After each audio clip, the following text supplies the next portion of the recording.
The story begins with a little boy who wakes up after having a nightmare. He looked at the clock and saw 12 p.m. 07 p.m. When it is morning, he began to prepare to go to school and eat breakfast.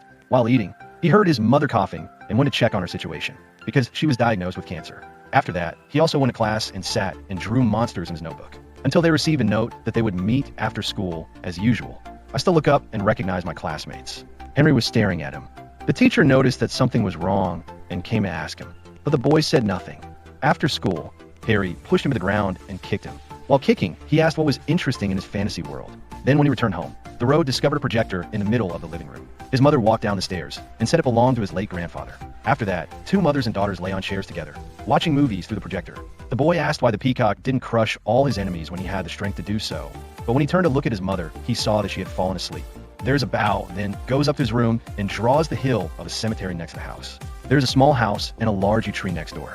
However, when the clock struck 12:07, a strong wind began to creep into the room, causing him to panic. Looking through the window, he saw that the ground on the hill cracked into streams of fiery red coals that flew out of the cracks. And from the torso, the arms appeared. This tree turned into a giant wooden monster. The creature approached the boy's window, spraying sparks in his face with a terrifying roar. The monster asked him if he had run back to his mother, but I got up and ordered him to leave his mother alone. The giant thrust his hand into the room and dragged him out. The creature says that in the coming nights, it will visit him to tell 3 stories, and after those stories are over, and I have to tell the 4th story about his nightmare, which is the truth that he is afraid of. What would happen if he didn't tell the boy? And the monster opened its mouth as if ready to devour him.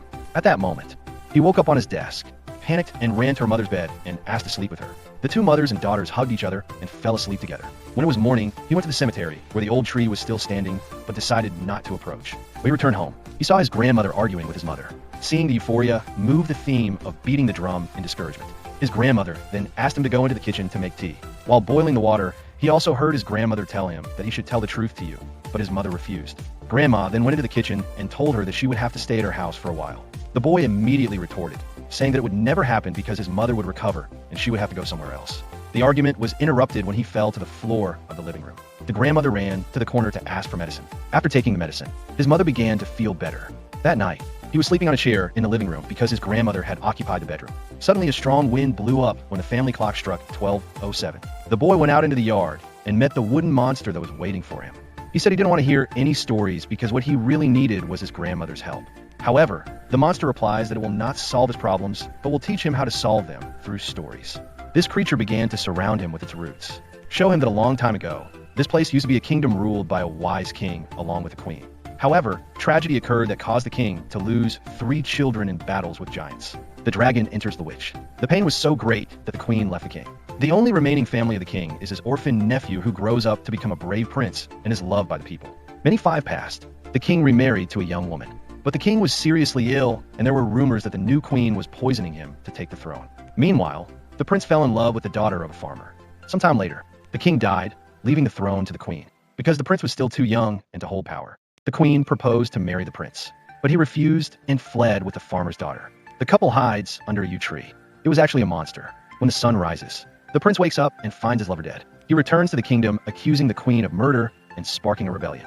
In that moment, the monster got up and walked to the queen. After the encounter with the creature, 3 disappeared and no one saw her again. Connor said it was fair because the queen was a murderer. But the monster reveals that the prince is the one who killed his lover in the night to incite the rebellion and take over his stepmother's throne. The prince ruled until the end of the queen's long life, when the monster took him to another place, where she could start her life again. The boy asks, who is really the villain in the story, and how does this story help him deal with his grandmother? However, the monster replies that there is not always a villain, and that it is important that he does not need to be saved from his grandmother. The next day, after school, Ms. N comes home and his grandmother says that Lizzie is waiting to talk to him, and that his father was coming to visit. When the child entered the room, his mother told him that the treatment was not as effective as waited, so she would have to stay in a hospital. The 2 mothers and daughters hugged each other, trying to hold back tears. Sometime later, at my grandmother's house, Grandma said that she had to go to work, so she had to be obedient and not touch anything, especially the antique clock in the house because it belongs to my great-grandmother. She also said that his father would come to pick him up soon. After a while, I heard a knock on the door. When he opened the door, he saw his father. He took him to an amusement park so that the father and son could have fun together. After playing to their heart's content, they went out to eat and asked him how everything was going these days. He explained that his mother had to change his medication, but he believed that she would be cured soon. His father later told him that he was thinking of taking him to the United States for Christmas and letting him meet his half-sister.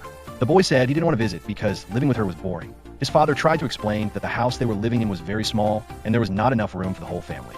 Returning home, the relatives demanded how long would the father stay in the city, but my grandfather said that he didn't have much money, so he had to return soon. The boy walked into the house in anger, went straight into the living room, threw pillows everywhere, and jumped on the chair. He then opened her antique watch and tried to adjust the hands until 12:07 and broke one of the hands. Immediately, the monster appears in the house and says that it will tell the second story of a selfish man who has met a terrible end. This creature began to spread easily throughout the house, taking the child to an industrial city, where nature has almost no place left. However, in a small forest near the city, there was a healer who refused to change and continued to pick herbs to make medicine. Meanwhile, in the city, there was a kind pastor who always preached against healers, causing the healer's drug business to fail. On a hill near the city, there is a huge tree that is famous for its ability to heal all ailments. But to extract the essence from the plant, the healer had to cut it down. But the pastor didn't allow that to happen. Sometime later, the pastor has two daughters whom he loves very much. One day,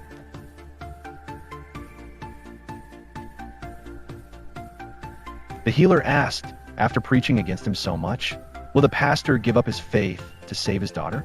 The pastor said yes. He would even preach in support of the healer if he could save his daughter. Hearing this, the healer explained that he could not help. The next day, the pastor's daughters died. At that moment, the monster rises in a rage and begins to destroy the pastor's house. Why did this happen? The creature explained that the pastor was a person of faith, but had no faith at all. Because belief in healing is an important part of recovery. Therefore, you have to be careful about what you trust or believe in someone. Later, the monster asked the boy to help destroy the house, and he began to pound his wife on the windows in excitement. But when he came to his senses, he realized that he had destroyed her living room. When his grandmother came home and saw what he had done, he knelt down in front of his mother's watch. Connor apologized repeatedly, but she was full of grief and quietly left without saying a word. When he followed his relatives there, he heard her crying in his mother's old bedroom. The next morning, she saw her father cooking. They sat down, and his father explained that he was there because Lizzie's condition had deteriorated and his grandmother had to go to the hospital. He asked to see his mother, but his father said they would go there later. The boy asked if he would be punished for destroying the living room, but his father said no. After eating, the father and son began to clean up the rubble, until his father found a box of records that Lizzie had filmed as a child. The boy asked why his father left them, and he said he got married when he was too young, so there are still many dreams to realize. He also said that he still loves the debtor's mother, but love can't sustain everything. Then they went to the hospital where I saw a strange man talking to my grandmother. The boy brought a drink into Lizzie's room and heard his parents arguing. When he realized the presence of his son, the two stopped arguing and his father left. It also requires who the man in the suit is and what is happening. But his mother evaded, saying that everything was fine. She only had a strong reaction to the drug and would have to switch to another drug. This medicine is made from the same tree as the one near his house. It means that during this time, they may have cut down that tree to make medicine. This may be a mistake. When night falls, the boy stared at the watch. At 12:07, he ran outside and saw the monster approaching. When he saw it, he asked if it could cure his mother. However, the monster replied that if it was a curable disease, it would help. But this is not the main reason for it to come. He also said that it was not yet time to tell the third story, but that it was coming and that he would have to tell him the truth about himself. In this moment, the boy began to recall his nightmare that caused him to panic. When he calmed down, he said it was just a nightmare. The monster then walked away, saying that it would somehow heal his mother. The next day, his father took him to the harbor and announced that he was leaving, but the road will visit him at Christmas. The boy said he couldn't go because he would leave his mother alone, but the man explained that maybe the medicine wouldn't work. The path asked his father to believe in healing, but my grandfather said that it was just a dream and the corner should be strong. Returning to her house, the days passed, but the monster didn't appear anymore. Meanwhile, the child's mother became thinner and thinner and her condition worsened. One day during recess, Harry approached and poured the juice on the child's head. Say that you will no longer hurt me, because it seems that is what the boy wants. Therefore, she will become invisible to him. At that moment, the monster appeared behind you. Say that now is the time to tell the third story. The story is about an invisible man who is not actually invisible. One day, this person is tired of not being seen anymore, so he called a monster to help. There's a bow running with a monster towards Harry. Put him on the ground and punch him in the face, saying that he is not invisible. Sometime later, Connor is called to the principal's office where the superintendent informs him that Henry's parents want to sue him because the heroines have been hospitalized. In this case, the proctor will have to expel her child from school, but she will ignore him because of his sensitive situation. Then in the classroom, the teacher came to the class and asked for Connor because his mother was in critical condition. At the hospital, Lizzie apologizes for not telling the truth because there is no treatment at all. Which one then ran to the cemetery where he started punching the yew tree, asked him to wake up to cure his mother because that's the only reason he came. The monster then got angry, explained that it came to heal you, not your mother.